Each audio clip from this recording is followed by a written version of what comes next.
মেদিনীপুর করুণাময়ী ভায়া Dakshineswar SBSTC বাসের উদ্বোধন মেদিনীপুর শহরবাসীর দীর্ঘদিনের দাবিকে মান্যতা দিয়ে বিধায়ক তথা এমকেডিএ চেয়ারম্যান দীনেন রায়ের উদ্যোগে মেদিনীপুর থেকে করুণাময়ী ভায়া দক্ষিণেশ্বর এসবিএসটিসি বাস পরিষেবার উদ্বোধন হলো রবিবার বিকেলে। আজ সোমবার থেকেই এই বাস চলাচল শুরু হয়েছে। উল্লেখ্য যে মেদিনীপুর থেকে করুণাময়ী পর্যন্ত একটি স্টেট বাস থাকলেও তার দ্বিতীয় হুগলি সেতুর ওপর দিয়ে কলকাতার সল্টলেক করুণাময়ী যায়, কিন্তু নতুন এই বাসটি হাওড়া না গিয়ে বালি হয়ে দক্ষিণেশ্বরের ওপর দিয়ে করুণাময়ী যাবে বলে জানিয়েছেন বিধায়ক দীনেন রায়। বাসটি মেদিনীপুরে সকাল 6:50 ছাড়বে, অপরদিকে করুণাময়ী থেকে বিকেল 4টায় ছেড়ে আসবে বলে জানা গেছে। খড়গপুর গ্রামীণের বিধায়ক দীনেন রায় ছাড়াও এদিন মেদিনীপুর শহরের এসবিএসটিসি বাস ডিপোতে আয়োজিত অনুষ্ঠানে উপস্থিত ছিলেন মহকুমা শাসক মধুমিতা মুখার্জি, এসবিএসটিসির চেয়ারম্যান সুভাষ মণ্ডল প্রমুখ। সুভাষবাবু এদিন বলেন, মুখ্যমন্ত্রী স্বয়ং চেয়েছিলেন প্রত্যন্ত গ্রামাঞ্চল তথা জঙ্গল মহলের মানুষও যেন সরকারি পরিবহনের সুবিধা পান। অপরদিকে খড়গপুর গ্রামীণের বিধায়ক দীনেন রায় এই বাসটির কথা দীর্ঘ কয়েক বছর ধরেই বলে আসছিলেন, অবশেষে তা সফল হয়েছে। বাসটি মেদিনীপুর থেকে ভায়া দক্ষিণেশ্বর হয়ে করুণাময়ী যাবে। এখন মানুষের চাহিদাটা আমরা জানতে পারি সেই এলাকার জনপ্রতিনিধিদের মাধ্যমে, বিশেষ করে যারা এলাকার এমএলএ থাকেন, জেলা পরিষদের সভাধিপতি থাকেন, অন্যান্য জনপ্রতিনিধি থাকেন, তারা এলাকার মানুষের সঙ্গে মেলামেশা করেন এবং তারা বিভিন্ন সময় বিভিন্ন রকম দাবি তাদের মাধ্যমে তুলে ধরেন। এলাকার মানুষের এই দাবি মেনে এই এলাকার জনপ্রিয় বিধায়ক মাননীয় দীনেনদা, তিনি এটা বিধানসভাতেও অনেকবার করেছেন এবং আমাদের বাংলার মুখ্যমন্ত্রীর কাছেও দরবার করেছেন। পরবর্তীকালে আমাদের মন্ত্রী মাননীয় সোনাশিস চক্রবর্তীর কাছেও চিঠি দিয়েছেন।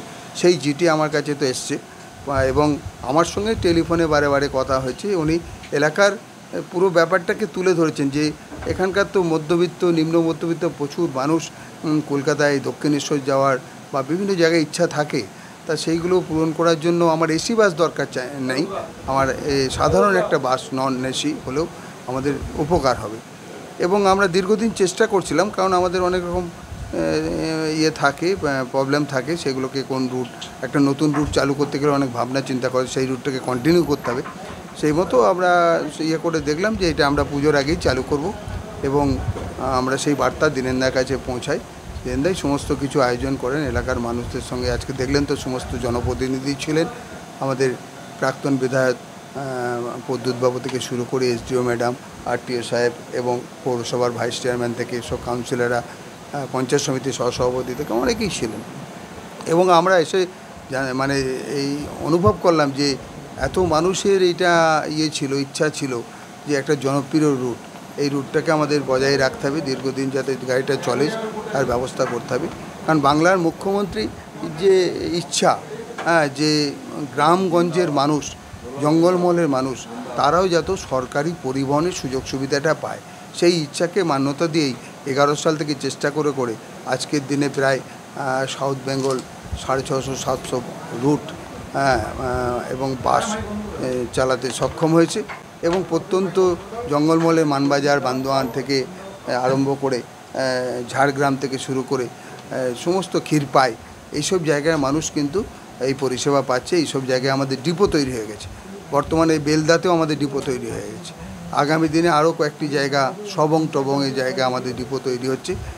এখন সাউথ বেঙ্গলে মোট প্রায় 25টার মতো ডিপো এবং টার্মিনাস নিয়ে এই হচ্ছে। এবং ঝাড়গ্রামে আমাদের নিজস্ব ওয়ার্কশপও তৈরি হয়ে গেছে। আগে কি হতো, এই এলাকার কিছু বাস চলতো, সেগুলো মেনটেন্স করার জন্য দুর্গাপুরে নিয়ে যেতে হতো।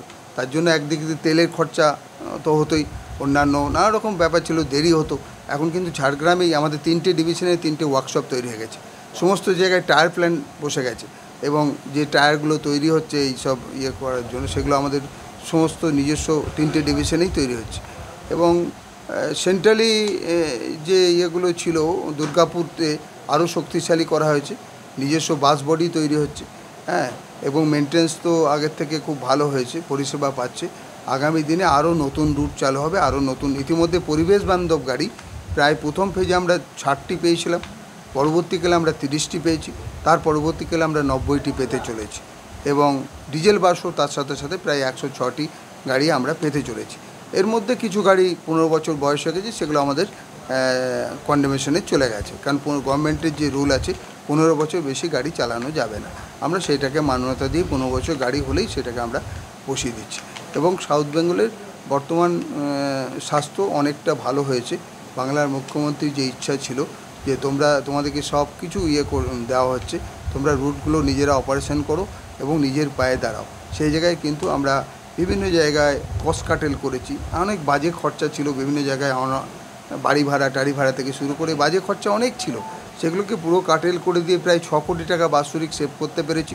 এবং নন ট্রাফিক রেভিনিউ বিভিন্ন জায়গায় বাস বডিতে অ্যাড দিয়ে তারপরে নানা রকম প্রসেস তৈরি করে আমরা প্রায় 3 কোটি টাকা নন ট্রাফিক রেভিনিউ বাৎসরিক আর্ন করতে পেরেছি।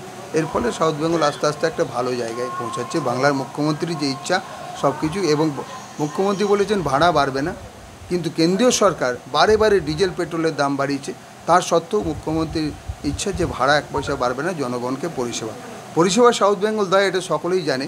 কারণ কোভিডের সময় কোনো বাস রাস্তায় ছিল না, সাউথ বেঙ্গলই ছিল, ঠিক আছে। বিনা ভাড়াতে সাউথ বেঙ্গল বিভিন্ন হসপিটাল হোক, ট্রেন থেকে নামিয়ে বাড়িতে পৌঁছানো হোক, বিভিন্ন ক্যাম্পে পৌঁছানো হোক, সাউথ বেঙ্গল করেছে, ঠিক আছে। এলাকার সমস্ত মানুষের দাবি দীনেনদার কাছে পৌঁছায়। দীর্ঘদিন দীনেনদা এটাকে চেষ্টা করছেন এবং সেই চেষ্টা আজকে পূরণ হয়েছে।